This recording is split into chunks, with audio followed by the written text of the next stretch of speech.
The foot of a St. Louis statue in Forest Park. It's been a week since this fight happened. And tonight, some say they're shocked that no one's been charged over the melee. In a story you'll only see on News 4, the man who threw the punches admits it all to investigator Lauren Traeger, and he says he has no regrets. Support him. Yes. At the foot of the St. Louis statue, Terrence Page was angry. Yes. Answer the question. It needs to be done. It needs to be done.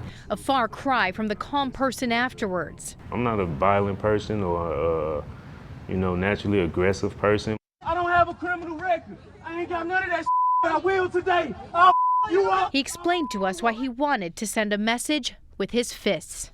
I was willing to, whatever the consequences were going to be, I was going to accept those. It was Saturday, June 27th. A local Muslim group organized a protest demanding the St. Louis statue come down and the city get a new name. The King of France, they say, was anti-Semitic and Islamophobic. It's a reminder, it's a symbol of hate and bigotry and division. Holy Mary, Mother of God. Catholics, though, like Conor Martin, also gathered, saying the statue of the revered saint should be saved. We weren't doing anything. We were literally peacefully praying the rosary.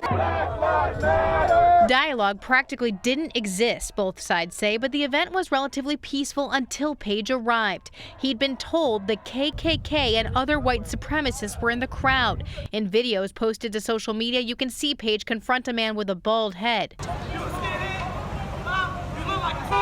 Martin jumped in, then things came to blows. Real change don't happen unless you take those risks. Page says he didn't want to talk, he only wanted to act. They're not protesting, they're just trying to instill fear. That's terrorism. So their presence alone is terrorism. Letting people who he thought were KKK know they weren't welcome. You have to confront them in that manner because they don't really understand anything else. You can't really reason with them or have any type of rational dialogue with them because the hate's just too deep for them. That's false. It's 100% false. Martin adamantly denies any connection to a hate group, saying Page attacked them unprovoked. It was ridiculous. It was hateful. It was disgusting. Police declined to tell News 4 if they thought KKK were among the crowd, but Page was convinced. He may be a Catholic, but he was aligned with some bad guys there. He came alone, he says, unarmed, prepared only to throw punches. It escalated a little further than it should have, but maybe that was needed. What would you say to somebody who might argue violence may hurt the movement, not help it? In a lot of cases, that may be true, but not in this one because, like I said, they don't understand anything else. That's all they know. What would have happened, though, if somebody brought out a gun? Innocent people would have got hurt,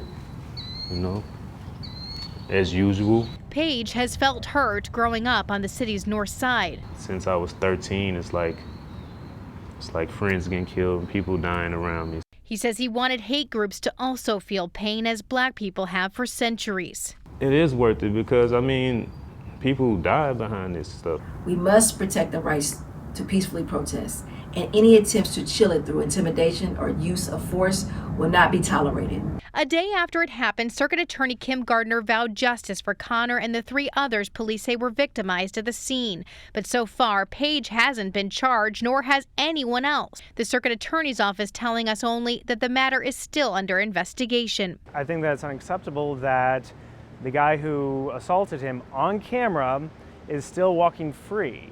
Martin's hired attorney Daniel Zordowski. Not coincidentally, he's running as a Republican challenger to take Gardner's seat. The police know who he is. The circuit attorney knows who he is. No arrests have been made. No charges have been filed.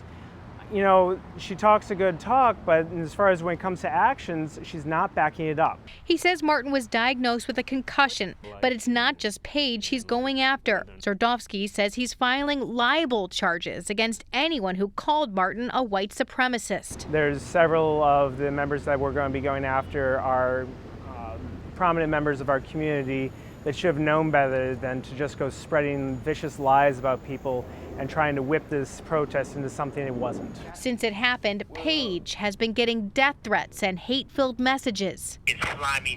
We're gonna find you, you piece of maggot. Knowing even reasonable people condemn what he did, he does not regret it. Well, maybe you can slap some sense into somebody sometime and they'll think differently. Police tell us some of the victims involved at the scuffle here at the statue actually don't want to press charges.